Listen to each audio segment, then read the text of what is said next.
As a corporate leader, it can be very difficult to find time to recharge, but it's so important to do so for so many reasons. So I'm going to cover why it's important to find time to recharge, how you can do this in a way that's feasible for you in your busy schedule, and talk about the difference that it can make.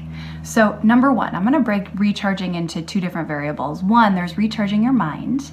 And two, there's recharging your body. So why is it important to recharge your mind?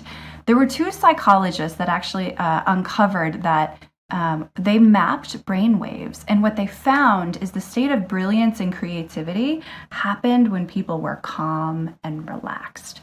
So if you're in back-to-back Zoom meetings, like a lot of us are during the pandemic, and then you go straight to home obligations, it can be really hard to find that zone of brilliance. So if you're able to introduce this relaxed state, this is actually going to up your game at work and also up your game at home. Second, let's talk about why it's important to move your body. We've all heard these facts over the years, right? But I'll just break it down. When you move your body, it actually increases your bone health. It gives you a higher propensity to fight diseases. There's evidence that shows that you live longer.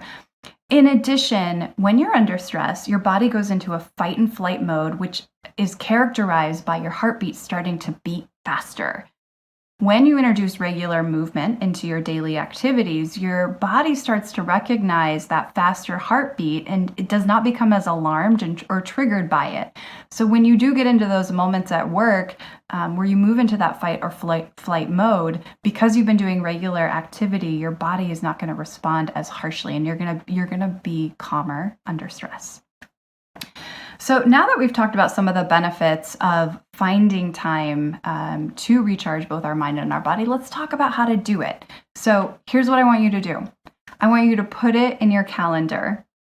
It doesn't get done unless we put it in our calendar, right? So this doesn't have to be a huge commitment. Find a cadence that works for you. Usually it's 3 to 5 times a week, anywhere from 15 to 30 minutes a day.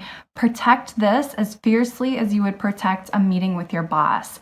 And if you are at home with other family members, communicate to them that you will be doing this.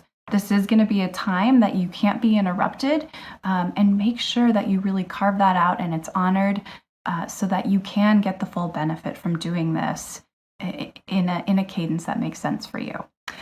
Finally, my clients who have done this, I will say there's magic that happens once you start introducing this recharging for your mind and your body.